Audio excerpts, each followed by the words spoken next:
Okay, well, good afternoon, everyone. It is afternoon. How many of you remember back to 2007? Way to go. Lots of hands in the back, because that was the year we started PlaNYC, our long-term sustainability plan, and we committed to restoring and reopening the Highbridge, one of our city's great treasures. The city's oldest bridge. Yes, it deserves a round of applause from somebody. This bridge celebrates its 165th birthday this year, but it has been left abandoned, neglected, and shuttered for decades. And as a result, generations of children who grew up here in the Bronx Highbridge neighborhood have been cut off from Manhattan's Highbridge Park, with its huge swimming pool, ball fields, and recreation programs on just the other side of the Harlem River. But I'm happy to say those days will soon be over. I thought you would like that. The $61 million restoration of this bridge and its reopening to pedestrians and cyclists will also open up new opportunities for communities on both sides of the river. It will bring people here from all over the 5 boroughs and even all over the world to see some of the most spectacular views in the city. And the bridge not only connects the South Bronx and Upper Manhattan, it connects our past and present, and its reopening will be a great symbol of a very bright future. Now, this restoration will also make the Highbridge one of the 8 regional parks that we envisioned back with PlaNYC. They are a key element in our efforts to expand and improve what's already the biggest and best municipal park system in the nation, to more fully meet the needs of our city's growing population. And last summer, we completed and opened 2 of these regional parks, the restored McLaren Pool and Play Center in Brooklyn, and the renovated and improved Rockaway Park in Queens. And also last year, we began a $15 million program in improvements to Soundview Park in the Bronx. And as you know, work is well underway on other regional park projects in Queens, Northern Manhattan, South Brooklyn, and on Staten Island. That's also true of parks projects large and small across the city, from the High Line to Governor's Island to Sunset Park and other neighborhoods. And we have also created 227 schoolyard to playground sites throughout the 5 boroughs. That's where we take a school playground, and when it's not being used by the school in the afternoons or weekends or in the summers, it's open to everybody. And it's another one of ways that we're meeting our commitment to make sure that everybody in the city lives no more than a 10-minute walk away from a park or playground. And today, 75% of New Yorkers do that. They live within a 10-minute walk of a park or a playground. That's 6.3 million New Yorkers, and it's an increase of 600,000 people in just the past 5 years. Now, when it's completed in 2014, the restoration and reopening of the Highbridge will connect even more New Yorkers to our city parks.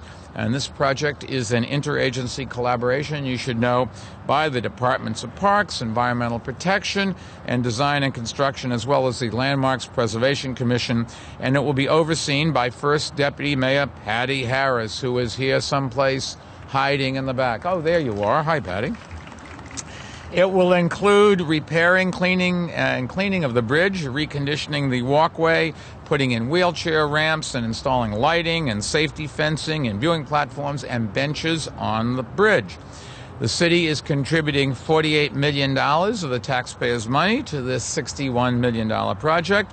There are $13 million in federal funds from the country's taxpayers, including $5 million provided by Congressman José Serrano that will help cover the balance. And now, to tell you a bit more about this project, let me turn things over to City Parks and Recreation Commissioner Veronica White. Veronica? Thank you very much. Thank you, Mayor Bloomberg.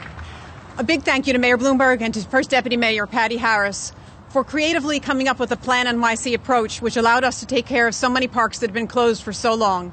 To think that this bridge has been closed for 40 years, to be able to then put the resources into the Parks Department and partner us up with the great Department of Design and Construction under Commissioner Burney to enable us to get this project done is just amazing. The children from this side, so many here today, will be able to cross the bridge, visit our Highbridge Recreation Center on the other side, and use the pool. It's going to be truly amazing and wonderful for the communities on both sides of the bridge. So a big shout out to those communities, because if it were not for the folks of the Highbridge Coalition, the residents of the Bronx and Manhattan, and the many friends of the bridge who've been long advocates for this, we would not be here today. Special thanks to all in the community. A big round of applause for all of you. Thank you so, so much. The City Parks Foundation and our own Partnership for Parks has worked through our Catalyst program to bring the members of the community together and to help make all this community participation a success. This restored Highbridge will be a crucial link between the two communities, and we look forward to it opening next year. Again, special thanks to Commissioner Burney and to many of the other commissioners who've worked with us on the project. Commissioner Strickland here from the Department of Environmental Protection, as well as our Transportation Department, and also our Landmarks Commission, who helped us get one of the many approvals essential to getting this project done. Again, a big thanks to everyone here, and especially to Mayor Bloomberg and First Deputy Mayor Patty Harris. Thank you all so much. And one final word. Congressman Serrano, without the federal funds, we couldn't do it. We like those federal funds. So thank you for bringing home the bacon back to the community and back to where we need it here in our communities at home. Thanks again so much. Do you know how to say bacon in Spanish? I will tell you later on. Tocino. As Veronica mentioned, the restoration and reopening of the Highbridge will be overseen by the city's Department of Design and Construction, and Commissioner David Burney is going to tell us more about that process. David? Thank you, Mr. Mayor. As many of you know, the Highbridge is not just a bridge. It's actually a very interesting piece of industrial archaeology. Originally built in 1848, it was part of the Croton Aqueduct to carry water into Manhattan. And there were originally two 36-inch diameter pipes that ran under the walkway. But to meet an increasing demand for water, in 1862, a new 90.5-inch water pipe was added and the platform was raised. 90.5 inches, you could actually quite easily walk through that pipe. That pipe is still there. It's still in the ownership of the Department of Environmental Protection. I was trying to persuade Carter to pay for the project since he owns the pipe, but hasn't worked yet. But by the 1960s, the bridge was considered redundant. The pipe was no longer used. Water was brought into the city in other ways, and it was closed to pedestrian traffic, and it's been really closed since then. So with this contract, Scavone Construction with the Lira Group will be repairing the original stone spans and the new steel spans over the river. The aqueduct pipe will be conserved and preserved. It will remain. The walkway will be paved or replaced with new paving. We'll be providing barrier-free access ramps at either end, at the Manhattan and the Bronx side, so that strollers and bicycles and wheelchairs can get easy access. There'll be new safety fencing along the sides of the walkway to make it safe. And there will be lighting both on the walkway and under the arches, so that as you cruise up the Harlem River at night, you'll be able to see the bridge illuminated. So thanks all very much to Liechtenstein Consulting Engineers with Lee Saltzman Architects, MKW Associates, the landscape architects, working with Department of Parks, Sue Donahue, Ellen Macknow, who've been great partners on this, with my staff, Eric McFarlane, Ali Malik, Bharat Parekh, Ali Rahman and Kalpesh Patel. When the bridge opens up again in September 2014, once again, people will be able to walk across, enjoy the splendid views over the Harlem River, and hopefully it'll be out on a new life for the next century. So we look forward to that. David, thank you. Our next speaker is somebody who, as Veronica said, without him, we would not be here today, Congressman José Serrano. He has long been a champion of restoring and reopening the Highbridge and making it a recreational source for the people of our city. José? Thank you. Thank you, Mr. Mayor, and thank you for inviting me to what must be our 100th celebration. It seems that every other week, the mayor, the Parks Department, and I are opening up a park or doing something very, very good for the community, and we thank you and your administration for that kind of work. This is a glorious day, and you know, this is the kind of a day that inspires me and gives me strength when I go back to Washington to face what you already know I'll be facing on Sandy 8 and debt limit and these other things. Because you see where the taxpayers' dollars are being used properly, constructively on behalf of the community. I told the young people before, enjoy today. Take it all in. Look at it, because it's history, it's a bridge, it's community. And I'll explain very briefly. We know the history. We know how important it was for the Bronx to supply the water into Manhattan. In fact, Lloyd Olton, our historian, tells me they probably made some beer with some of that water over there in Manhattan, but we're not going to touch that for a second.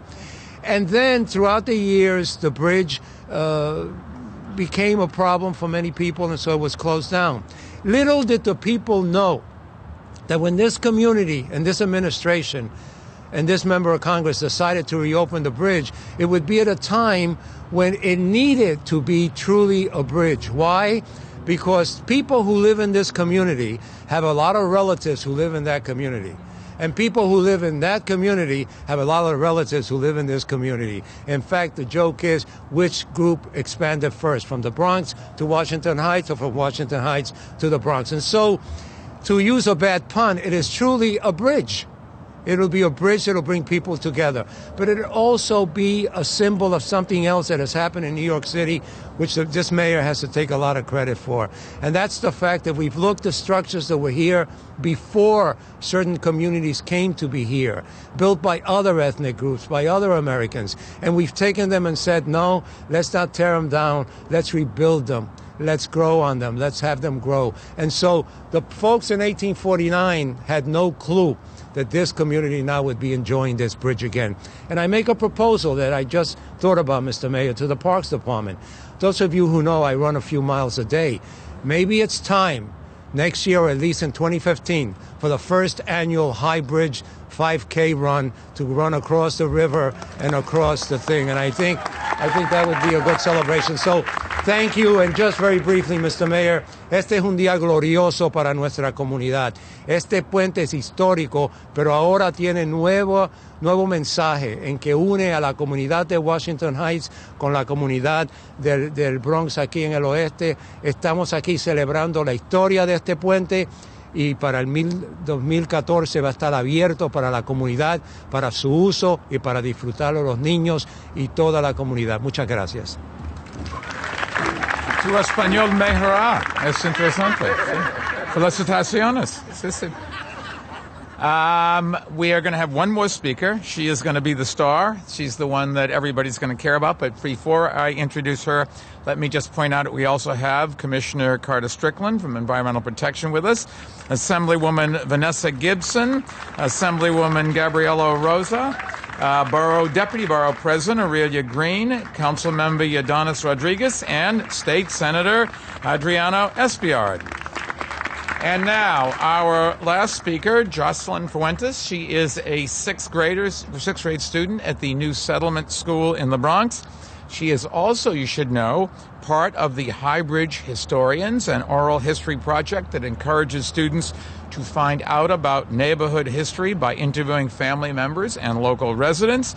Her personal history is tied up with the Highbridge, and reopening the bridge is going to reconnect parts of her family, because she lives with her parents near the Bronx side of the bridge and her grandparents live on the Manhattan side. So, Jocelyn, thank you for coming, and come right up here and be the star.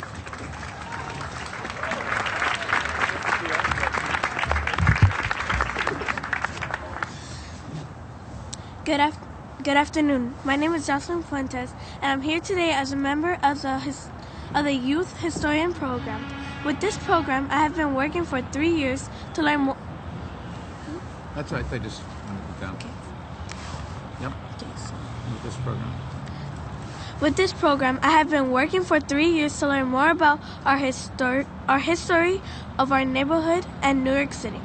I would like to start off today by telling you a bit about myself and our historic bridge, our neighborhood's namesake, the Highbridge. I was born here in Highbridge, the neighborhood. I was born in the Highbridge neighborhood, just a few blocks of where we are standing today. Our neighborhood was originally called Highbridgeville because of the workers who built the bridge and the Croton Aqueduct decided to settle here in this area, and they named their neighborhood after its most prominent landmark that they helped create. But what was the Highbridge built, you may ask? Or what was it originally to carry? I could tell you something, that the bridge was not for trains, automobiles, or even horse-drawn carriages. I could tell you something surprising. The bridge wasn't even created for people to walk across, but for something important that all people in New York needed to grow. The Highbridge was built to carry out water to the growing city. Why water, you may ask? But if you had lived in Manhattan in the 1800s, you would understand the prior construction of the aqueduct. The water people drank from was the same water people used to bathe, and often the water waste went into. In the 1830s saw terrible cholera outbreak due to unnecessary conditions and the Great Fire of New York in 1835, which destroyed much of the lower Manhattan as there was not enough water to fight the flames. These two events caused people to turn their attention to the additional clean water sources outside the area and plan to build the first major aqueduct. The aqueduct brought fresh water 40 miles from the Croton River to lower Manhattan, and the bridge was completed in 1848 to cross the Harlem River. The Highbridge and the Croton Aqueduct made possible for the New York City that we know today. But I want to tell you why, and so many people are looking forward to the opening of the Highbridge. The Highbridge is more than a bridge. It's one of the few places in the city that you could cross a body of water in New York City to be safe from cars and trucks. It will let people walk, run, or ride their bikes through the city's network of greenways. It will let kids from the Bronx walk over to use the Highbridge Recreation Center and the Highbridge Pool. It's a historic landmark and New York City's oldest standing bridge. And for people like me, it will help reconnect with our families because I can walk safely across our bridge to visit my grandmother who lives in Washington Heights.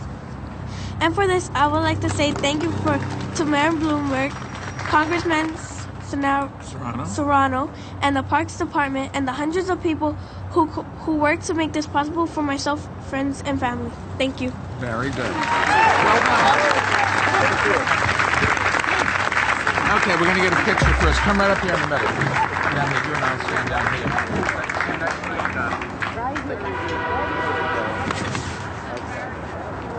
Your father and mother does that.